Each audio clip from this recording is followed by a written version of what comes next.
इस पॉडकास्ट के माध्यम से सुनाई गई कहानियां अनुभवों की वास्तविकता का दावा नहीं करती है। पॉडकास्ट का उद्देश्य कहानियों के माध्यम से किसी भी तरह का अंधविश्वास फैलाना या अंधविश्वास को बढ़ावा देना नहीं है, या किसी भी धर्म या संप्रदाय को ठेस पहुंचाना नहीं है। कहानियों का हेतु केवल मनोरंजन है।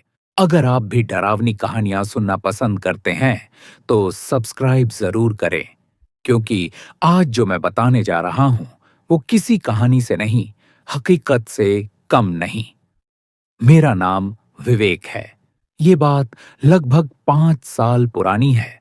मैं मुंबई में एक छोटे से कमरे में अकेला रहता था, एक पुरानी इमारत की तीसरी मंजिल पर। किराया सस्ता था, पर कमरे में हमेशा एक ठंडी हवा चलती रहती थी। भले ही बाहर गर्मी हो, अंदर हमेशा अंधेरा और सन्नाटा रहता था। मकान मालिक ने सिर्फ एक बात कही थी, रात को कमरे के आईने के सामने मत रुकना। मैंने सोचा मजाक कर रहे होंगे, पर मैं गलत था। पहली रात सब ठीक थी। दूसरी रात करीब 2 बजे मेरी नींद खुली। ऐसा लगा जैसे कोई दीवार पर धीरे धीरे चल रहा हो। मैंने मोबाइल की टॉर्च जलाई। कमरे में कुछ नहीं था, लेकिन आईने पर किसी के उंगलियों के निशान बने थे ताजा। ऐसा लगा जैसे किसी ने अभी अभी अंदर से छुआ हो। मैंने डर के मारे चादर ओढ़ ली और आंखें बंद कर लीं। अगली रातें और अजीब होती गईं। आईने में कभी कभी मेरी परछाई मुस्कुरा रही होती थी, जबकि मैं नहीं।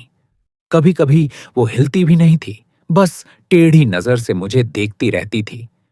एक दिन मैंने हिम्मत की और आईने के सामने बोला, कौन है वहां?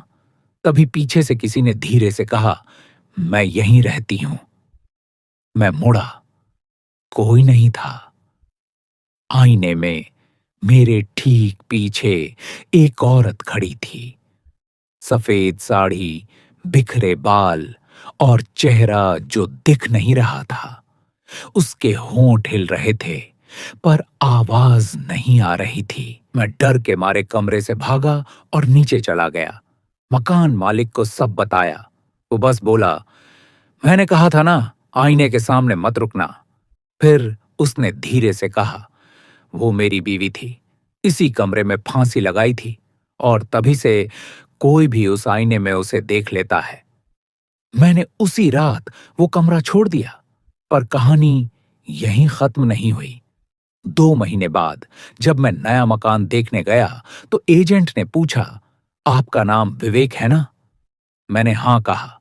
वो बोला, आप तो वही हैं जो उस भूतिया बिल्डिंग में रहते थे।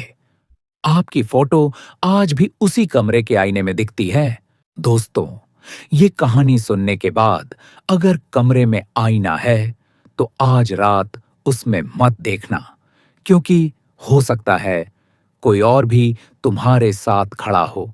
अगर आप भी ऐसी सच्ची डरावनी कहानियां सुनना चाहते हैं तो सब्सक्राइब जरूर करें, क्योंकि अगली कहानी शायद आपकी ही हो।